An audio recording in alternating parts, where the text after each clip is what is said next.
quand même. Si vous êtes dans une situation conflictuelle, la meilleure des attitudes, c'est une attitude de silence. On dit ici, si vous êtes dans une situation de conflit, à la négociation, c'est une arme de stratégie et une arme redoutable. Tu sais, généralement, quand tu vas partir en concertation et en dialogue, d'accord, il y a un temps pour parler, il y a aussi un temps pour se taire.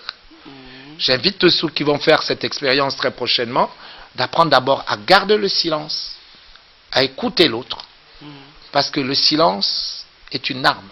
Est-ce que le silence ne serait pas une arme pour le faible? Non, pas du tout, c'est une preuve de sagesse. Si tu prends les hommes d'État puissants et les hommes d'État intelligents, j'ai eu la chance d'en rencontrer quelques-uns et j'ai remarqué quelques hommes d'État. Mais quand tu vas pour parler avec eux, ils ne parlent pas, ils t'écoutent d'abord. L'écoute. L'écoute est une grande qualité. L'écoute sous-entend le silence. Beaucoup de gens sont pressés de parler. Beaucoup de gens parlent beaucoup, énormément. Mais en réalité, ce qu'ils sont en train de dire n'est pas consistant. Donc, la consistance même de ce que tu vas dire requiert une certaine méditation, une certaine maîtrise de la langue. Pas du parler, de la langue. C'est-à-dire avoir une bouche bridée, une bouche... Avoir la maîtrise de sa langue. Oui. Oui.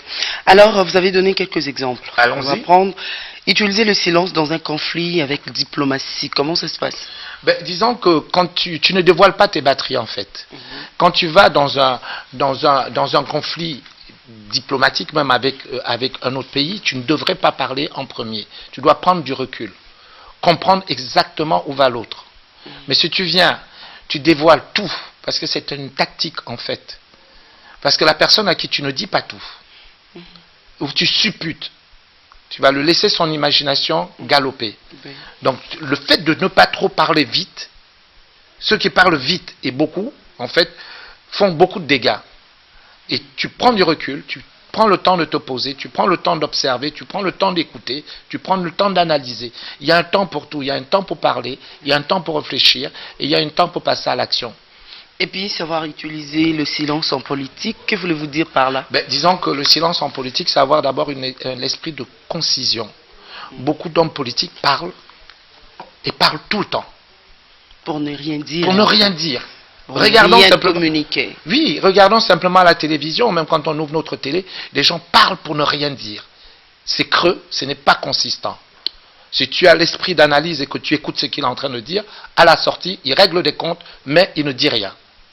Nous avons besoin qu'on nous dise des choses vraies, mais des choses fortes. En trésor, si tu vois un homme qui est posé, qui est calme, fais attention, c'est quelqu'un qui a de la consistance. Il en est de même dans le couple, il en est de même dans les affaires, il en est de même dans le monde des affaires. Parce que dans nos familles également, dans la société, dans nos milieux professionnels. Bien sûr. Si tu vois quelqu'un qui parle beaucoup, Ange Trésor, fais attention. C'est quelqu'un qui ne sait pas garder non plus les secrets. Oui. Celui qui parle beaucoup ne peut pas et ne sait pas garder. Mais c'est lui qui, par contre, c'est lui qui sait garder les silences, puis garder un secret. Oui, évidemment. Ça, c'est quelqu'un qui sait garder les secrets. La raison pour laquelle vous avez dit savoir se taire et écouter, comment ça se passe? Disons que ça va se taire et écouter, Ange Trésor. Tu remarqueras que les personnes qui viennent, ils veulent absolument prendre la parole. Ils veulent prendre la parole. Ange Trésor, moi, quand je sors d'ici, je ne sais plus parler. Je ne parle que dans mes conférences.